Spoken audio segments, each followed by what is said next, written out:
समाजशास्त्री जो हमारे राकेश जी बता रहे थे कि विकास के मुकाम पे पहुंच के जो रुक गए हैं वही आदिवासी हैं, कि इतिहास जो बता रहा है कि इतिहास के हर दौर में एक तो मुझे बार बार वो चीजें याद पड़ती हैं कि डीपी चट्टोपाध्याय ने जिस ढंग से 1871-72 की जनगणना का विश्लेषण किया कि 1871-72 में 14 करोड़ 60 लाख आबादी में 10% ही ट्राइबल ये आर्यन रूट्स के लोग थे, मात्र 10% इस देश में।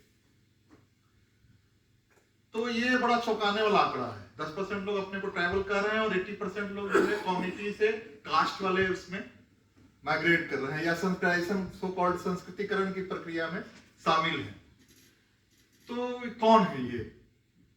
खास करके बंगाल के इलाके में, जहां बंगाल, असम, उड़ीसा, झारखंड, बिहार सब शामिल कर रहे हैं, 5% लोग आर्यन रूट्स के लोग थे, बाकी 95% लोग आर्यन रूट्स के नहीं थे। तो कौन है? या फिर जिनको हम राजपूत कह रहे हैं आज के दिन में, तो वो राजपूत क्षत्रिय से राजपूत बनने की जो प्रक्रिया है उसमें है कि जो बाहर से शक, कुषाण जो है वो भी शामिल हो गए, और जितने ट्राइबल डायनेस्टीज थी देश में, गंगा यमुना तो क्षेत्र में आर्यंस आ गए, उसके बाहर जो पेरिफेरी था, रूट्स ऑफ पेरिफेरी जिसको भांग्या मुख्या कहते हैं, चाहे मध्य भारत हो, नॉर्थ ईस्ट हो, राजस्थान के इलाके हो, हिमाचल के इलाके हो, सब जगह डायनेस्टीज थी, और सब के सब डायनेस्टी कुछ सौ सालों के बाद, कुछ पीढ़ियों के बाद राजपूत हो गई। तो क्या वो आदिवासी समाज नहीं था जहां खास करके अगर हम देख लें गढ़मांडला का वो राजगोंडों का शासन, हिम्मत शाह का, दलपत शाह का, जहां सोने चांदी के सिक्के चल रहे थे और जहां का उत्पादन जो है गुजरात का और खानदेश महाराष्ट्र का पेट भर रहा था, ये एग्रीकल्चर की स्थिति वहां हो गई थी। और इतनी संपन्नता थी कि चंदेलों ने अपनी बेटी ब्याह दी वहां। दुर्गावती जो है चंदेल क्षत्रिय कन्या थी जो दलपत शाह से जिनकी शादी हुई, तो ये स्थिति थी। और अगर पहले जाए तो नल लोगों का राजवंश था उड़ीसा में, और नलों तो आदि पर्व में हम पढ़ रहे हैं महाभारत में दमयंती और नल के प्रेम को निषाद राज कहे जा रहे हैं। श्रीहर्ष ने पूरा काव्य लिख दिया है निषाद चरित्रम करके। तो ये चीजें हैं कि वो ठीक है कि समुदाय जो है वो कृषक रहा या कुछ कारीगर समुदाय है, कुछ प्रिमिटिव ट्राइब हैं जो पहाड़ों पे ही रह गए जिनके पास रिसोर्सेज नहीं थे, लेकिन आदिवासी बहुत बृहद शब्द है। अगर आर्यन रूट्स को ही छोड़ दे बाकी लोगों को, तो आज भी जो द्रविड़ बोलने वाले लोग हैं, तो विंध्याचल के उस पार सारा तमिलनाडु, आंध्र, तेलंगाना, कर्नाटक, केरल सब तो द्रविड़ इलाका ही है। इसलिए मैंने सवाल उठाया कई जगहों पे कि हम अगर 1871-72 में 10% लोग हैं, तो ईसा से 1500 ईस्वी पूर्व जब हम ऋग्वेदिक आयन भारत बोल रहे हैं, तो 5% लोगों की आबादी के आधार पे उनके शास्त्र या उनकी पुस्तकें, उनके काव्य ग्रंथ के आधार पे पूरे भारत को क्यों बोल रहे हैं? क्यों नहीं वो वैदिक और संगम और आग्नेय भारत क्यों नहीं कह रहे हैं? ये सवाल है जो मैं छोड़ रहा हूँ भविष्य के गर्भ में।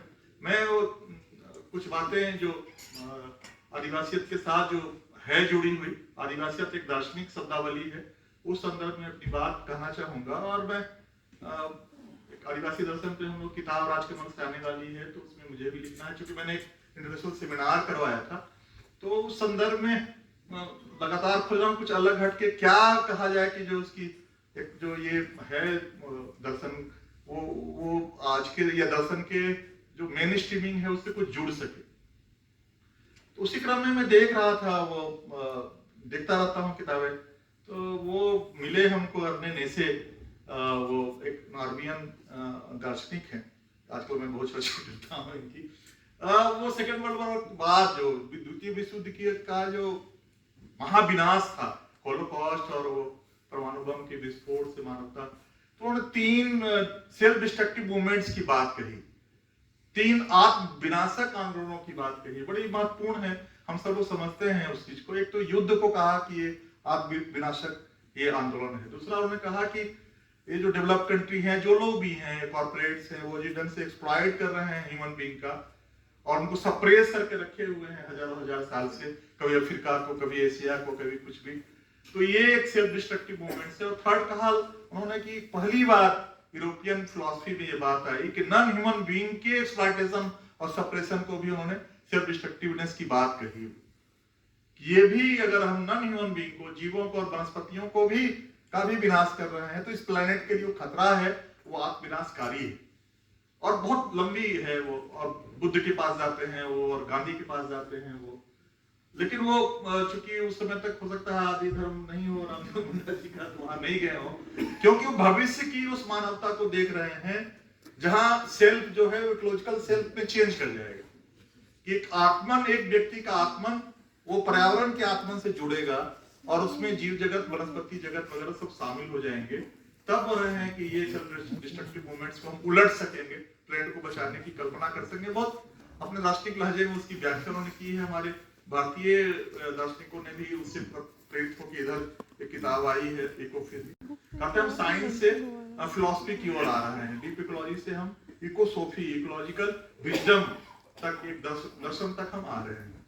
और वो कह रहे हैं कि मानवता भविष्य में मैच्योर होगी, तब वहां जीव जगत और वनस्पति जगत के साथ आत्मन को जोड़ेंगे। तो ये यहाँ दिखाई पड़ता है, जो हम लोगों ने बातचीत की या हम देखते रहते हैं या महसूस करते हैं, जो चीजें वाचिकता में है या व्यवहार में है, जिसकी ओर सब लोग ध्यान दिला रहे थे कि वो है यहाँ, जहाँ उनके आत्मन में जीव जगत और वनस्पति जगत भी शामिल है। ये यहाँ की अलग खासियत है। जिस सृष्टि कथा की बात उन्होंने कह दी है, अलग से कहने की आवश्यकता नहीं है। सबसे बड़ी खासियत एक और मुझे ये लगती है कि जैसे ही आप सारे संस्थागत धर्मों में मानव को श्रेष्ठ मान के अब सारी बातें कहते हैं, उनके दुख की, उनके सुख की, उनकी मृत्यु के बाद के उनकी मुक्ति की कामना, अलग अलग धर्मों में अलग अलग ढंग से, कहीं कयामत की बात है, कहीं स्वर्ग के द्वार खुलने की बात है, लेकिन सारी बातें जो है मानव केंद्रित हो रही है।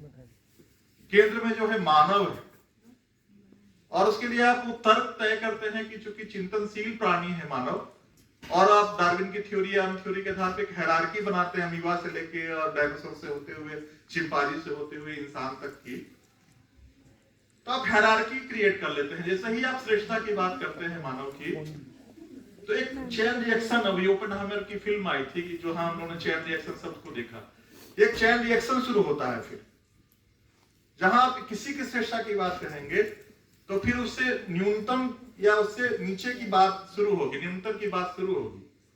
और ये आप इस हायरार्की को आप पूरे वैश्विक स्थिति में देख सकते हैं कि कैसे कॉलोनियल पीरियड में ये आज भी गोरों को अपने नष्ट होने का हो सकता है कि रेस की थ्योरी अब अनसाइंटिफिक मान ली जाए, लेकिन डीएनए पे ही उनको गर्व है कि हम आर्यन डीएनए के लोग हैं। तो गोरे, उसके बाद येलो, उसके बाद हम लोग ब्राउन, उसके बाद ब्लैक, एक हायरार्की उन्होंने बना दी। और इस हायरार्की का जो होलोकॉस्ट में हुआ हम देख रहे हैं, नॉर्डिक आर्यन के नाम पे आपने क्या किया।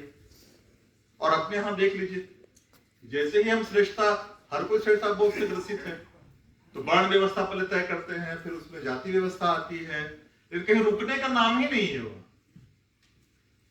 हेरम चतुर्वेदी इतिहास के बड़े प्राध्यापक इलाहाबाद यूनिवर्सिटी के, और मिडेवल पर बहुत अच्छा काम है उनका, बहुत अलग ढंग से उन्होंने काम किया है। उनका मथुरा का चतुर्वेदी किताब आई है अभी रिटायरमेंट के समय, बूढ़ा हो गए होंगे 65 के, तो उनको याद आया कि हम तो चतुर्वेदी हैं, तो उस पर भी कुछ काम करना चाहिए। 400 पेज की किताब है, वो 400 पेज में उन्होंने प्रूव करने की कोशिश की है कि इस मथुरा के जो चतुर्वेदी हैं एक्चुअली वो आर्यन ब्राह्मण वही हैं, बाकी जो ब्राह्मण से वो एडॉप्टेड ब्राह्मण है। जैसे जैसे आर्य लोग बढ़ते गए तो वहां जो पुजारी पाहन जो लोग था उसको शामिल करते चले गए, तो वो लोग एडॉप्टेड हैं। और सारी जातियों में उपजातियों के बीच में श्रेष्ठता वो देखिएगा, वो कि हम उससे श्रेष्ठ हैं, हम उससे श्रेष्ठ हैं, उसके साथ नहीं बैठेंगे तो उसका क्या है यार ये। तो मैंने कहा कि जैसे ही आप श्रेष्ठता तय करते हैं किसी की, तो एक चेन रिएक्शन शुरू होता है हायरार्की की, और फिर आप दूसरों को हमसे अपने से कमतर, और कमतर होने का भाव जाता है अदरनेस तक, सब ह्यूमन तक, और फिर वो डेमोनाइजेशन तक। बहुत विस्तार से नहीं जाएंगे इस पर, डेविड लिविंगस्टोन स्मिथ ने बहुत विस्तार से काम किया है कि जैसे ही हम अन्य तय कर लेते हैं कि ये अन्य है हमारा, तो फिर हम उससे अलगाव का फिर कारण ढूंढने लगते हैं, और अलगाव के कारण घृणा का कारण, वो पूर्व तरफ पूजा करते हैं तो पश्चिम तरफ पूजा करते हैं, हम मूछ रखते हैं तो दाढ़ी रखते हैं, तरह तरह के अलगाव के कारण हम ढूंढ, और घृणा वहां से शुरू होती है। फिर हम उसको डिह्यूमनाइज, उसको मानते हैं कि कमतर मनुष्य है, फिर वो मानते हैं कि नहीं ये मारे जाने योग्य है चूंकि ये दानव हो गया। तो कब कौन दानव हो जाएगा? 9/11 के बाद पूरा इस्लाम में दानव हो गया, जेएनयू का कैंपस दानव हो गया। तो ये चीजें बहुत प्रोसेस में चलते रहती हैं। हम अगर एक बार मान लिए तो फिर वायलेंस के रूट्स की आप वहां तलाश कर सकते हैं। तो ये मानव को श्रेष्ठ मानने से ही सारी चीजें शुरू होती हैं, वहीं से वो चैन रिएक्शन शुरू होता है जो वहां तक जाता है। तो यहाँ जब देखेंगे इस दर्शन को, जिस आदिवासियत की बात हम कहते हैं, जो एक दार्शनिक पदावली है, वहां किसी भी चिंतन में, ना उनके मंत्र में, ना उनके कहानियों में, ना उनके यहाँ जीवन पद्धति में वो ह्यूमन बीइंग को श्रेष्ठ मानने का भाव नहीं है। मानते हैं कि यहाँ एक घास के पत्ते का भी, एक किसी छोटे से जीव का भी, हाथी का भी उतना ही बराबर का हक है। और ये अद्वैत जैसा केवल वो दर्शन में नहीं है। अब वो टोटम ही उनका जो है शुरू होता है सारे जीव जगत और वनस्पति जगत को शामिल करके। इससे बड़ी बात क्या होगी कि हम माने कि हमारा पुरखा या हमारे पुरखे की रक्षा करने वाला, जो कह रहे थे राकेश जी की जन्म ही मान रहे हैं कछुआ से या हंस हास्य से, वही हमारा टोटम हो गया। किसी लकड़ा ने हमारे पुरखे की रक्षा कर दी, वही हमारा टोटम। धान का पौधा, पन्ना जिसको लोहा कहते हैं, वो भी टोटम हो सकता है। तो किसी के प्रति हम अदरनेस का भाव ही नहीं है, वो हमारा पुरखा हो सकता है, हमारे पुरखों का रक्षक हो सकता है। और ये केवल दार्शनिकता में या वाचिकता में नहीं है, बल्कि जीवन में टोटम के तौर पे और सोहराय पर्व में, व्यवहार में देख सकते हैं कि बैलों के लिए जिनके कारण वो धान आया है हमारे दरवाजे पे, उनके लिए थैंक्स गिविंग का वो पर्व है। और वो गृहणियां माथे पे आंचल रख के प्रणाम करती है, और खिचड़ी जो बनती है उड़द की, वो बैल भी खाता है और घर के लोग भी खाते हैं। और यहाँ देवता जो है वो ओमनीपोटेंट नहीं है अन्य धर्मों की तरह, क्योंकि जब सृष्टि कथा में वो पंच तत्व पहले से हैं, क्षितिजल पावक गगन समीर है पहले से, वो केचुआ और कछुआ और सब मिलके जो है मिट्टी में लाता, मिट्टी पहले से है। तो वो ओमनीपोटेंट नहीं है, वो दादा आजा की तरह है। उनसे झगड़ा भी हो सकता है, उनसे प्यार भी हो सकता है, उनसे दुलार भी हो सकता है, उनसे हम चिढ़ के बात कर सकते हैं। और ये होता है यहाँ सिंह कुमार से भी गुस्सा हो ही जाता है, लोग नहीं खाने उतरे, बाद में खा रहे हैं तो आके लोग दोबारा सुनाया कि भाई काहे ऐसा कर रहे हैं आप। और अभी बस्तर में था दशहरा के समय, तो वो दंतेश्वरी जो देवी हैं और 300 उनकी बहनें जो हैं, अलग अलग गांव की देवियां, आदिवासी देवियां, वहां वो हिंसा का पर्व है नहीं, न रावण का वध होता है, न महिषासुर का वध होता है। वहां इन सारी ग्राम देवियों का वो मिलन होता है और सब बहनें मिलती हैं और खेलकूद होता है। लेकिन बहनों का जो डोली उठाते हैं सारी देवियों का, पूरा हड़का उठा के उठाता है। इस साल का पर्व ठीक से नहीं हुआ था, केवल साहब का डोली नहीं उठाएंगे क्योंकि दंतेश्वरी से पैदल आते थे लोग पहले, 45 दिन का वो पर्व होता था, तो बहुत बाधाएं थी। तो पूरा माता जी को पूरा सुना लेता था पहले कि इस बार अगर पर्व ठीक से नहीं हुआ, तुमने कृपा नहीं की, तो अगला बार तो तुम्हारा हम लोग उठाएंगे नहीं वो डोली उली। पूरा झगड़ा वगड़ा करके उठाता था लोग। तो ये संबंध है, और ये संबंध लंबा गया है, ये नहीं कि यहीं तक रहा है। जैसे ही आप रंकनी जब काली बन गई वज्रयान से होते हुए, तो वहां जो पहले कवि है राम प्रसाद, जिनका श्यामा गीत है, 19वीं शताब्दी, सुनिएगा तो काली को बहन बना रहे हैं, काली को कालेपन पे गरिया भी रहे हैं और प्यार भी कर रहे हैं, माँ भी है, बहन भी है, सखा भी है, सहेली भी है, काला रंग पर व्यंग भी है। तो ये एक संबंध है यहाँ। वो ओमनीपोटेंट देवता नहीं है कि सब कुछ उसने ही रचा है, दादा है, उससे संबंध हम कर सकते हैं। ये जंग कई चीजें हम देख सकते हैं जो जिसकी बात कर रहे हैं कि मैच्योर होगी मानवता, तब इकोलॉजिकल सेल्फ क्रिएट होगा। यहाँ इकोलॉजिकल सेल्फ है, मैच्योर, मतलब राकेश जी कह रहे थे कि समय के साथ बदलना होगा, समय को बदलना होगा अगर इस प्लेनेट को बचना है, अगर सेल्फ को इकोलॉजिकल सेल्फ तक जाना है, जो नेस कह रहे हैं, तो वो इस दर्शन को अपनाना होगा। ठीक है कि मटेरियलिस्टिक समुदाय बदलेगा और वो रहेगा, लेकिन जो मूल भाव है आदिवासियत का, उसका जो दार्शनिक पक्ष है, उसको बचा के रखने का, उसको लिख के रखने का, उसको प्रसारित करने का, अपने सरना या आदि धर्म के मानने वालों के मन में जब जाएगी चीजें तो कॉन्फिडेंस बढ़ेगा। वो आकर्षित होते जाते हैं बड़े भवनों को देख के कि ये यहाँ चल जाएंगे तो इस धर्म में चल जाएंगे, तो चूंकि उनको कॉन्फिडेंस ही नहीं है कि हमारे धर्म में क्या क्या चीजें हैं। ये चीजें उनके पास जानी चाहिए कि जो तय कर रहे हैं यूरोप के दार्शनिक की बाद में आएगा, वो आपके यहाँ है, छोड़ने की आवश्यकता ही क्या है। ये ज्यादा खूबसूरत है, ज्यादा समतावादी है, ज्यादा बड़ा हृदय का है, जहाँ जीव जगत वनस्पति जगत सब समाये हुए हैं, और इसके कारण ही इस प्लेनेट को बचना है। ये हम सीख सकते हैं आदिवासियों से। मुझे ये ट्राई करना था। जोहार, थैंक यू।